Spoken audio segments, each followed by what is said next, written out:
Hi there, guys, and welcome to another episode of the Cover Zero Show with me, your host, Simon Conboy.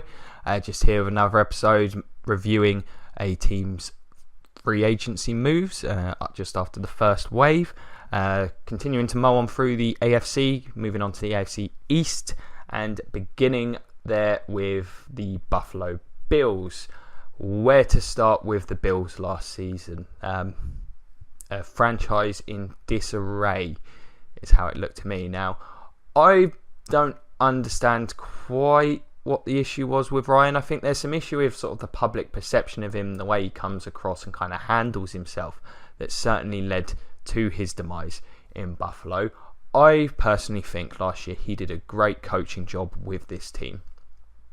Defensively, the talent level was hindered heavily by injuries. Of course, losing their top two draft picks. Shaq Lawson barely played last season. Didn't get a full off season before the year, so as you might expect, he didn't look totally ready for the field when he was available. He lost the linebacker Reggie Ragland before the season. He didn't see the field at all. They lost Carl Williams, defensive tackle, for a large portion of the season.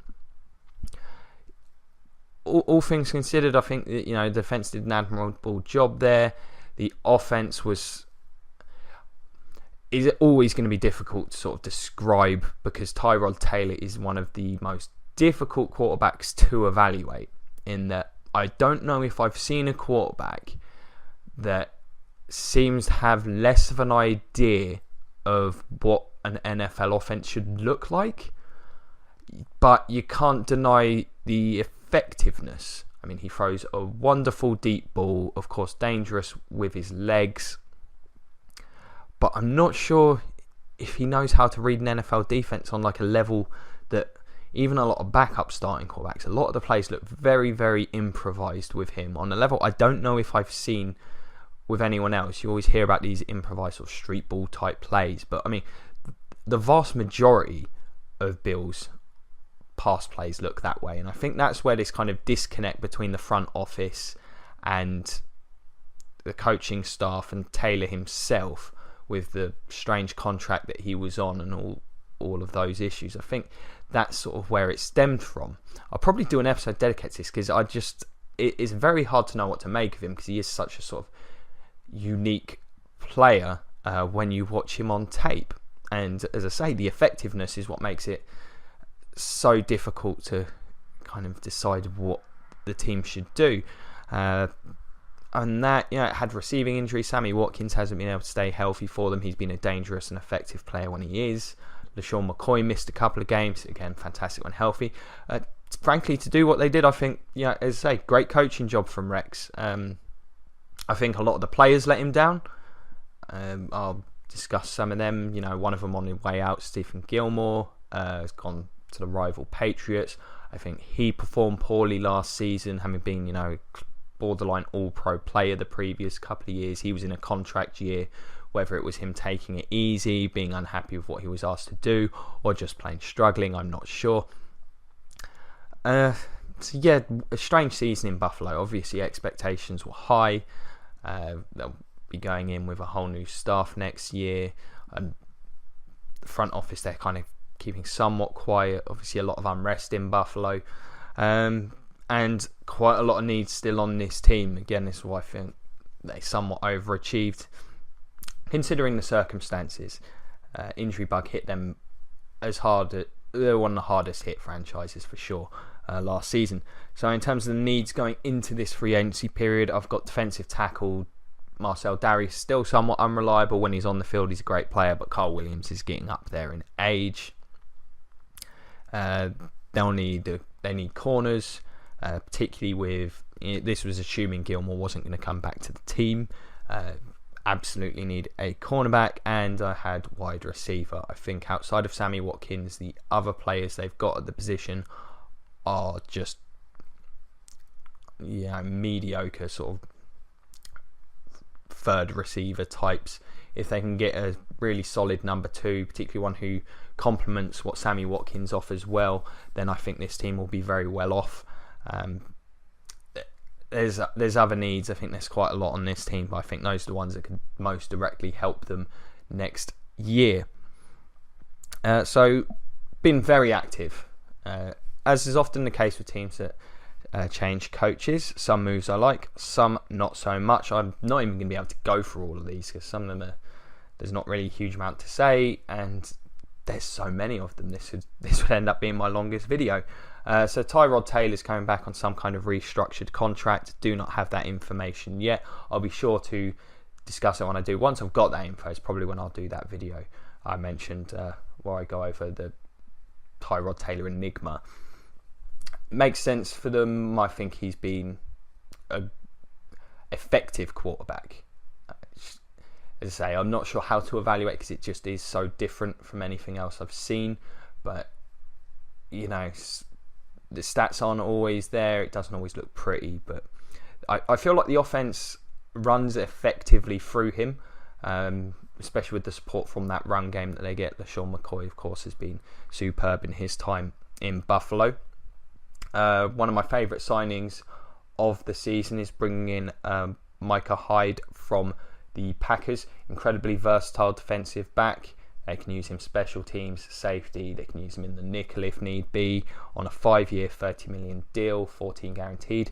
The question mark with him is simply his injury history. It's an extensive one, but if he's healthy, that's a very, very nice contract. I believe, you know, his availability, particularly in this kind of range, when you see some of the money that's been given out to other defensive backs, this could be a real bargain.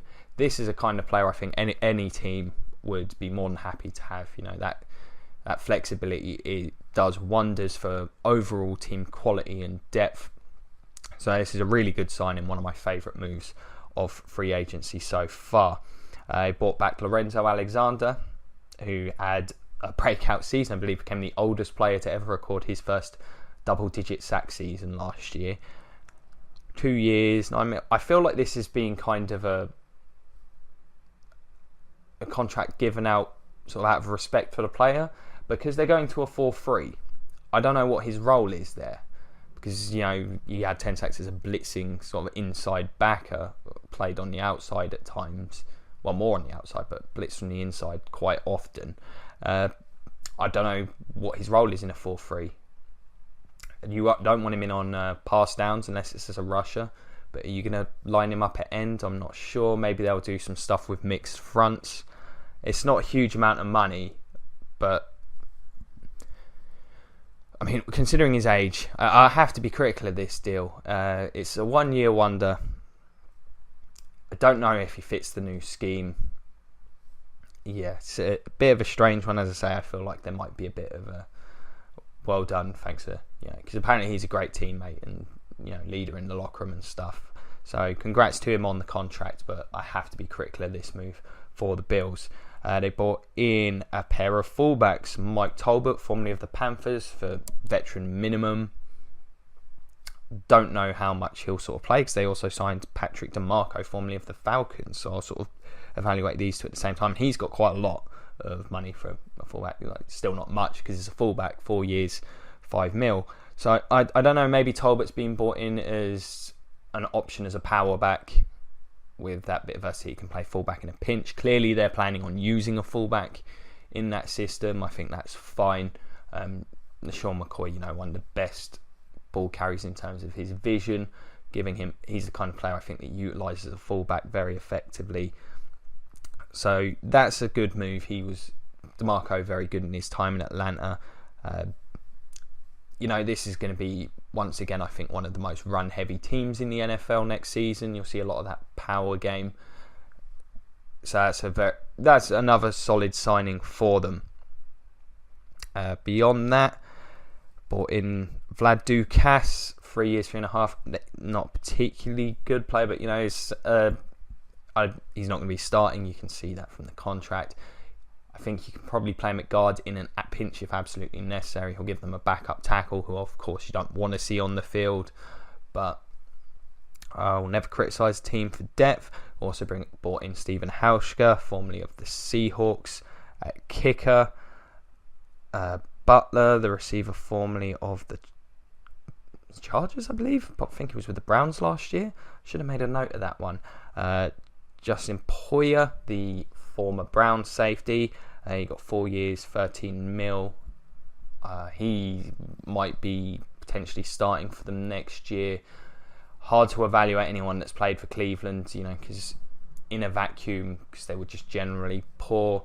It's not a particularly big contract. It might help them with depth if he has a starting spot. Then, I really don't like giving an opinion. You can see if a player is clearly bad.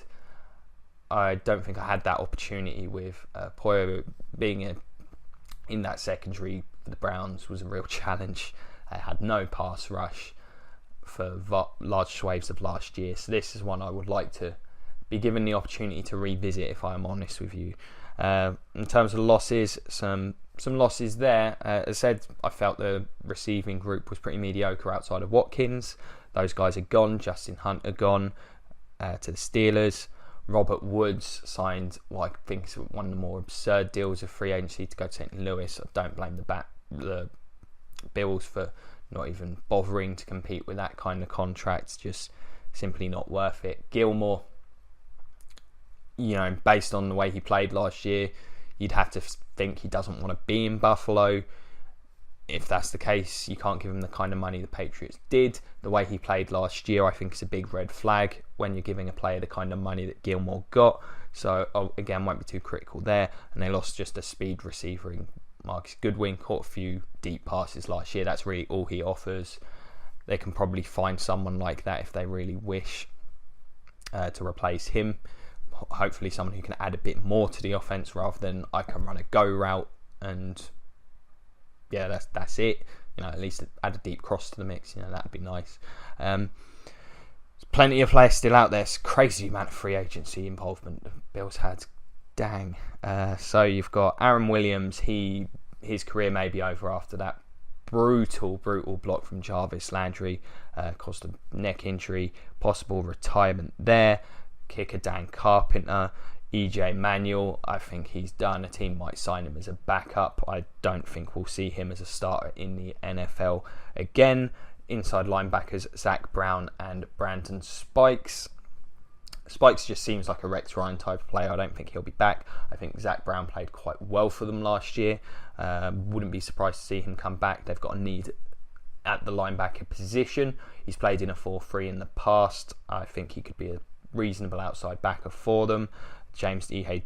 Digbo, the safety, he's currently still out there. Bakari Rambo. There's a lot of players. Safety Corey Graham. Reggie Bush as well. Reggie Bush is done. No one should sign Reggie Bush, I would think, at this point in his career. So that's the Bills. As an organisation, I'm not sure what they're doing at this moment in time, what direction they seem to think that their head office seems to believe they ought to be a playoff contender. I think that's very ambitious when you've got the Patriots pretty much locking up, the division title bordering on by default each year. And considering there's some big holes on this roster, defensively, they're a giant question mark next season. Definitely need to bring in some help there, figure out what they're going to do. Hope some of these rookies develop for them offensively. If Tyrod Taylor can develop as a pocket passer, I think he's got a lot of ability. He could be a real asset. Think like Kaepernick in his first couple of years, except better at reading the field. It reminds me of that sort of Colin Kaepernick where he's having success sort of in spite of the sort of nuance in the offense. I think if he can develop in that regard, then this team will be very, very dangerous. The run game is going to be very good again. Don't know what to make of him. This has all the markings of a middling team. What do you guys think? Let me know in the comments. I'll do my best to get back to you guys. Do you think the Bills are a playoff contender? What do you think of Tyrod Taylor? I think he's one of the most interesting discussions that you can have in this league. Do you think Rex was hard done by? I think I've made it clear that I do. Feel he did a really good job last year. I really do.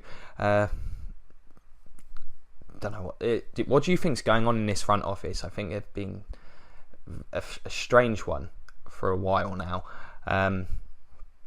And what do you think they need? You know, where should they go in the draft? I still think receiver would be a big help, and if almost anything on defense could be done, you know, drop me those comments. I'll do my best to get back to you, as I say.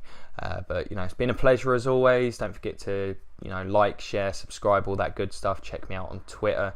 Check out the Patreon, the Facebook. It'll all be thoroughly appreciated. Going to try and get the rest of the AFC done today. Hopefully they'll all be up by tomorrow. I'll do my free agency recap. Well, my weekly recap tomorrow as well. I'll cover all the moves that have not been covered in these videos. It's been an absolute pleasure. Check out the rest of my videos if you enjoyed this one. And as always, go Bucks.